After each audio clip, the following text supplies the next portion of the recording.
From the versatile techniques found in the cage to how to make boxing safer, here is why boxing is more dangerous than MMA. There's really no denying the facts. In combat sports, you're putting yourself in danger. At a fundamental level, you are testing your training and skills against those of another trained athlete. The win conditions are either letting the judges decide or ending the fight early. One reason that MMA is safer than boxing is because of the variations of techniques. The various different strategies that can be employed by a mixed martial artist are far more varied than those of punches only to the head or body. For example, one of the most common strikes in the UFC is a leg kick. This effective strike is essentially the jab of MMA. Although it is used to set up more significant strikes, it does zero damage to the brains of the combatants. Another common technique is a takedown. Most takedowns aren't the highlight reel knockouts that are publicized. Most involve tripping or scooping another fighter to get them on the ground.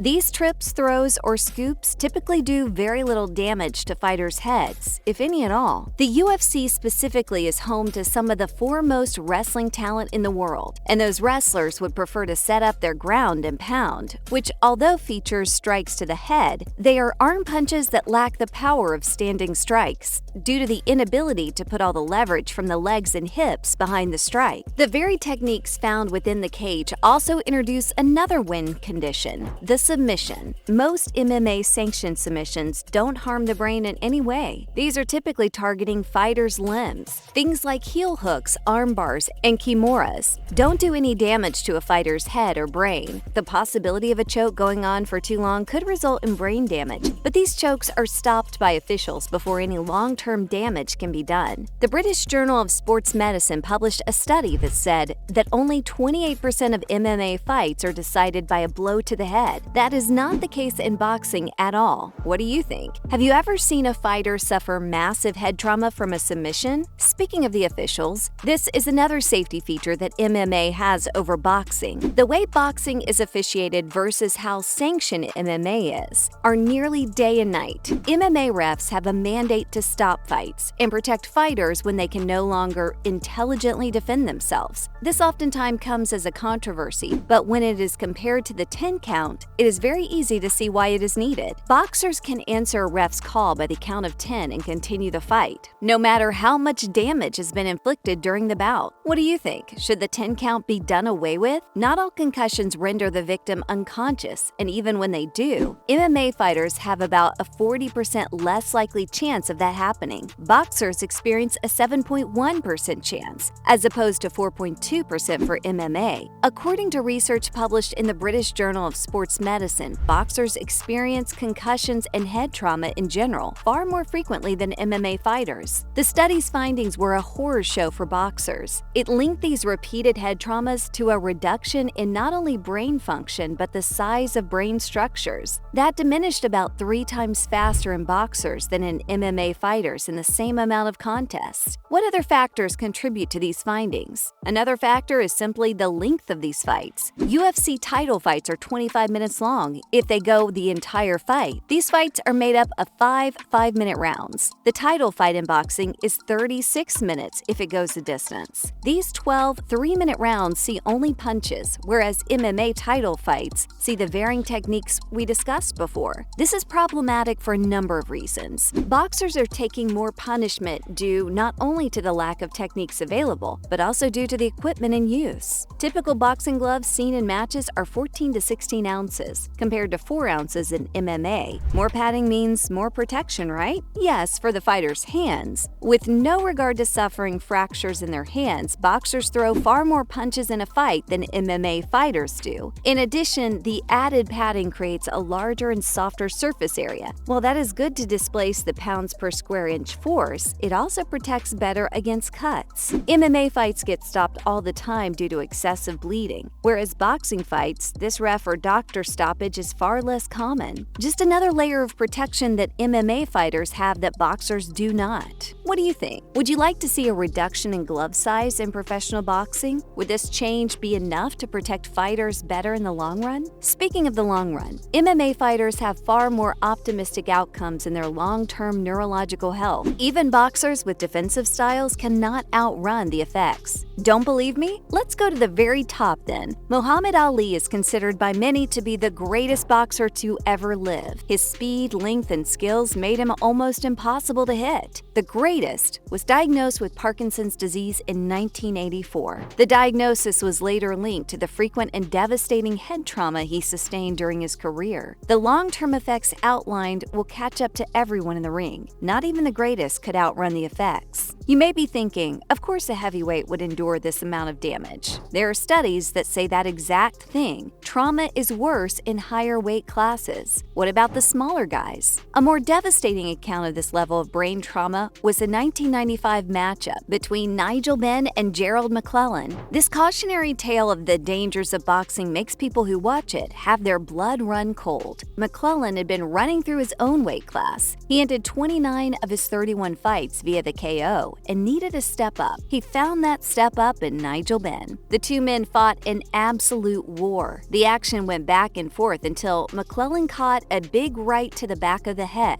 and fell to one knee. He had sustained heavy damage all night, and the fatal punch came in round 10. He answered the ref's 10 count at 7 and got back to work. A few seconds later, he was back on one knee and didn't answer this count. He fell unconscious a few minutes later and didn't wake up for nearly 2 weeks. The resulting TBI caused McClellan permanent brain damage, and he now needs constant around-the-clock care. This is sobering proof that the brain can only take so much. What do you think? Should the fight have been taken out of the ref's hands? The results in boxing rings are far too often. Shortly after McClellan's fateful fight in 1995, the U.S. Congress passes the Professional Boxing Safety Act in 1996. The act covers concerns like health insurance for fighters, hydration monitoring and less stringent weigh-ins, and universal medical documentation. But these things only indirectly address the safety concerns, and further steps need to be taken to make boxing safer. To be clear, boxing will never be safe. There are 11 deaths in boxing every year, compared to 1 in MMA, meaning you are 10 times more likely to die in a boxing match than in an MMA fight. But there is no need for fighters to continue to die at the rate in which they are. The first thing that needs to be changed is the criteria for fight stoppages. The UFC has it right. Their officiating crew is under rigorous guidelines to stop fights before it is too late. And if they don't, Dana will roast them in the press like Mazzagatti was. Boxing officials need to be given better and more stringent criteria. Having someone who has suffered a concussion walk into a flurry of punches puts their life in danger. In addition to these criteria, boxing refs should be subject to harsh discipline if they fail to stop fights. In addition, the 10 count needs to be removed or completely redesigned for safety. What do you think? Should refs be held more accountable for fighters' safety? Whether or not you feel the refs should be held more accountable for these instances, the ringside doctors should sure as hell be. These are some of the most highly educated people in the sport, and they need to be more proactive in stopping these fights. There are a lot of other steps that can be taken outside the subjective view of physicians and refs, though. Creating shorter fights by decreasing the time in each round would reduce the punch count. Changing the size of the gloves themselves to either deter high punch volumes by decreasing the size, or largely increasing the size and construction of gloves to more efficiently displace pressure would certainly help. So, from steps to make the sport safer to the versatile techniques found in the cage, that is why MMA is safer than boxing.